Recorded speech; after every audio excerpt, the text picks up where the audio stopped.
জান্নাতি ব্যক্তির মৃত্যুর লক্ষণ ও জাহান্নামী ব্যক্তির মৃত্যুর লক্ষণ কি কি আজ আমরা জানব।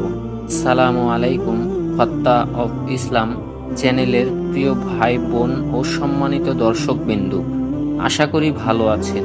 আজকে আলোচনার পর্ব জান্নাতি ব্যক্তির মৃত্যুর লক্ষণ ও জাহান্নামী ব্যক্তির মৃত্যুর লক্ষণ। আল্লাহ তাআলা কোরআনে বলেন, সব প্রাণীকেই মৃত্যুর স্বাদ নিতে হবে। কিয়ামতের দিন তাদের প্রতিদান পূর্ণমাত্রায় দেওয়া হবে। সুতরাং যাকে জাহান্নাম থেকে দূরে রাখা হবে এবং জান্নাতে প্রবেশ করানো হবে তারাই সফল।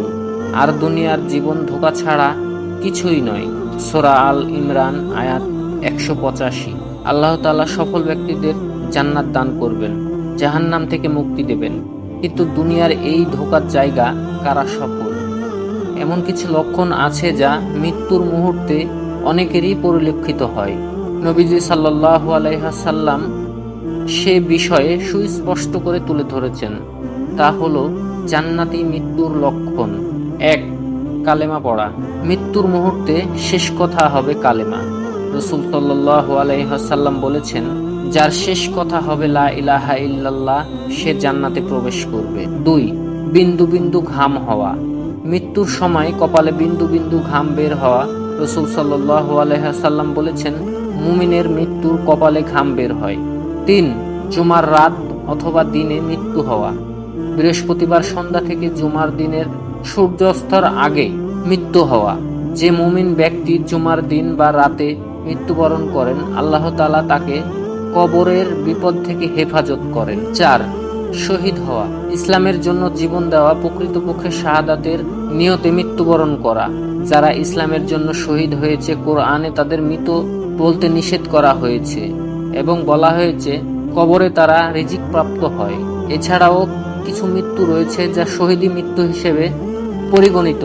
আল্লাহ তাআলার পথে যুদ্ধে বিজয়ী গাজীর মৃত্যু, প্লেগ বা মহামারীতে আক্রান্ত হয়ে মৃত্যু, পেটের অসুখ আক্রান্ত ব্যক্তির মৃত্যু, পানিতে ডুবে মৃত্যু, প্রাচীর বা পাহাড় ধ্বংসস্তূপের নিচে পড়ে মৃত্যু, নারীদের সন্তান প্রসবকালীন সময়ে মৃত্যু, অগ্নিদগ্ধ হয়ে মৃত্যু, পার্শ্বদেশের ব্যথায় মৃত্যু, যক্ষ্মা ও দুরারোগ্য রোগ ব্যাধিতে মৃত্যু, সম্পদ জবরদখল থেকে রক্ষা করতে গিয়ে মৃত্যু, ইসলামী জীবন ব্যবস্থা বাস্তবায়ন করতে গিয়ে মৃত্যু, নিজের জীবন বাঁচাতে গিয়ে মৃত্যু উত্তম মৃত্যুর লক্ষণ।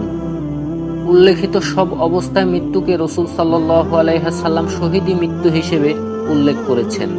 5. আল্লাহর রাস্তায় প্রহরীর দায়িত্ব পালন করতে গিয়ে মৃত্যু। নবী সাল্লাল্লাহু আলাইহি ওয়াসাল্লাম বলেছেন, এক রাত পাহারা দেওয়া 1 মাস দিনের রোজা রাখার এবং রাতের নামাজ পড়ার চেয়ে উত্তম। আর যদি পাহারারত অবস্থায় সে ব্যক্তি মারা যায়, তাহলে তার জীবনদশায় সে যে আমলগুলো করত এগুলো সব চলমান থাকবে এবং সে শহীদ। 6. নেক কাজের ওপর মৃত্যু। নেক আমল করাকালীন সময় মৃত্যুবরণ করা উত্তম লক্ষণ। তা হতে পারে মানুষ যে কোনো ভালো কাজ, অর্থাৎ মৃত্যুর আগের মুহূর্তে কালেমা তেলাওয়াত, রোজা পালন, দান সাদকা করা, ন্যায় কথা বলা, ইবাদত বন্দেগীতে নিয়োজিত থাকা ইত্যাদি। 7. অত্যাচারী কর্তৃক হত্যা। অন্যায়ভাবে কিংবা মিথ্যা দোষী সাব্যস্ত করে কিংবা জোরপূর্বক কাউকে অত্যাচার নির্যাতনে হত্যা করা হলে সে মৃত্যুও উত্তম মৃত্যুর লক্ষণ। এমন মৃত্যুর উদাহরণ হলো হযরত হামজা ইবনে আব্দুল মুত্তালিব রাদিয়াল্লাহু তাআলা আনহু। মক্কায় অত্যাচারে নেতারা যুদ্ধের ময়দানে হত্যা করেছিল, হত্যার পর তার ওপর নির্যাতন করেছিল। এটাও শহীদি মৃত্যু। সুতরাং মৃত্যুর আগে এসব লক্ষণ মানুষের জন্য উত্তম ও কল্যাণের। এসব মৃত্যুতে বান্দার জন্য রয়েছে পরকালীন জীবনের চূড়ান্ত সফলতা। আল্লাহ তাআলা তার বান্দাকে উত্তম মৃত্যু দান করুন, কল্যাণকার মৃত্যুবরণ করার তৌফিক দান করুন। জাহান্নামী ব্যক্তির মৃত্যুর লক্ষণ। খারাপ মৃত্যুর মধ্যে এমন একটা কমন আলামত হলো আত্মহত্যার মৃত্যু। আল্লাহ তাআলা বলেন, আর তোমরা নিজেদের হত্যা করো না, নিশ্চয়ই আল্লাহ তাআলা তোমাদের প্রতি দয়ালু। এবং যে কেউ জুলুম করে অন্যায়ভাবে তা আত্মহত্যা করবে, অবশ্যই আমি তাকে অগ্নিদগ্ধ করব। আল্লাহর পক্ষ তা সহজসাধ্য। সূরা আল নিসা আয়াত 29-30। হযরত সাবিত বিন জিহাক রাদিয়াল্লাহু তাআলা আনহু থেকে বর্ণিত, তিনি বলেন, রাসূল সাল্লাল্লাহু আলাইহি ওয়াসাল্লাম বলেছেন, যে ব্যক্তি দুনিয়াতে কোনো বস্তু দিয়ে নিজেকে হত্যা করবে, কিয়ামতের দিন তাকে সেই বস্তু দিয়ে শাস্তি প্রদান করা হবে। বুখারী 5700, মুসলিম 110। অর্থাৎ যারা যেভাবে আত্মহত্যা করবে তারা সেভাবে কিয়ামতের দিন হাসরের ময়দানে উঠে সেভাবে আত্মহত্যা করতে থাকবে এবং জাহান্নামে সারাক্ষণ এইভাবেই অনবরত আত্মহত্যা করতে থাকবে। অর্থাৎ কেউ যদি ফাঁসি দিয়ে মারা যায় তাহলে জাহান্নামের এভাবে ওড়না পেঁচিয়ে অথবা গলায় রশি পেঁচিয়ে মরতে থাকবে, কিন্তু মৃত্যু তো হবে না, শুধু ফাঁসি দিতেই থাকবে আর বাত ভাঙ্গা যন্ত্রণায় ভোগ করতে থাকবে। কেউ যদি পেটে বুকে ছুরি চালিয়ে মৃত্যুবরণ করে থাকে, কিয়ামতের দিন তার সাজা হবে সেই অনবরত একই কাজ করতে থাকবে। কেউ যদি বিষ খেয়ে মৃত্যুবরণ করে, কিয়ামতের দিন সেই অনবরত বিষ খেতে থাকবে। দ্বিতীয়, অনেকে নেশা করতে করতে মারা যায়। নবী করিম সাল্লাল্লাহু আলাইহি ওয়াসাল্লাম বলেছেন, যে ব্যক্তি দুনিয়াতে মদ পান করেছে এরপর সে তার থেকে তওবা করেনি, সে ব্যক্তি আখিরাতে তা থেকে বঞ্চিত থাকবে। বুখারী 5162, তিরমিজি 1867। মাদকের নেশা করার পর একজন মানুষ তার স্বাভাবিক ভারসাম্য ঠিক রাখতে পারে না, শয়তান একসময় তাকে পেয়ে বসে।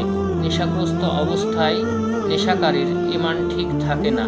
অতএব যদি এই অবস্থায় কেউ মৃত্যুবরণ করে তাহলে তাকে বেঈমানি হিসেবে মরতে হবে এবং তার স্থান হবে জাহান্নামে।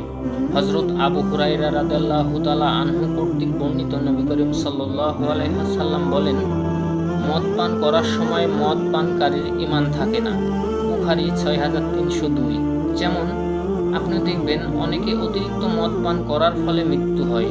আপনি বলেন সেটা কি ভালো মৃত্যু? অবশ্যই না। ঠিক তেমনি দেখা যায় অনেক খারাপ মৃত্যু আছে। জীবনভর নেশা করেছে, নেশা এবং মাদকের জন্য বাবা মায়ের মনে কতই না কষ্ট দিয়েছে। নেশার অর্থ পাওয়ার জন্য মায়ের গায়ে হাত তুলেছে, বাবার সাথে খারাপ আচরণ করেছে, নেশা মাতাল হয়ে ঘরের আসবাবপত্র বিক্রি করে দিয়েছে। এদের মৃত্যু নেশারত হবে না তো কিভাবে হবে? নিঃসন্দেহে নেশারত অবস্থায় অথবা মদ পান অবস্থায় যদি কারো মৃত্যু হয়, নিঃসন্দেহ সেটা অত্যন্ত ঘৃণিত ও দুর্ভাগ্যজনক মৃত্যু।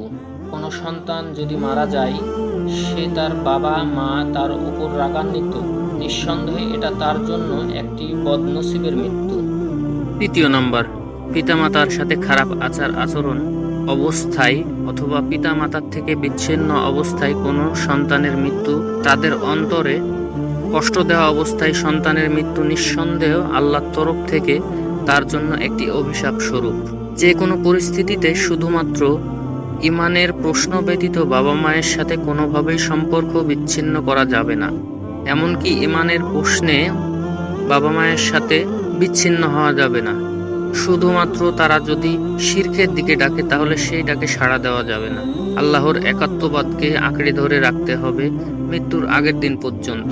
কিন্তু মনে রাখতে হবে, বাবা মা যদি মুশরিকও হয় তারপরেও মৃত্যুর আগের দিন পর্যন্ত তাদের খেদমত করতে আদেশ রয়েছে আল্লাহ তাআলা তরফ থেকে।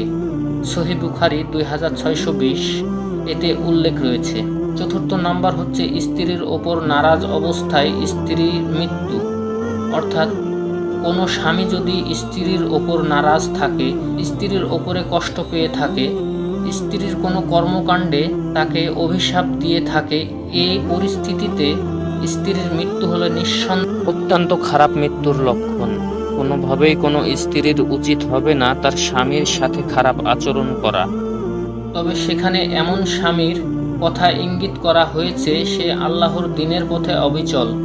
আবার স্বামীদের ক্ষেত্রেও মৃত্যুর সময় স্ত্রী যদি স্বামীর ওপর অসন্তুষ্টি থাকে তাহলে সেটাও স্বামীর জন্য খারাপ মৃত্যুর লক্ষণ।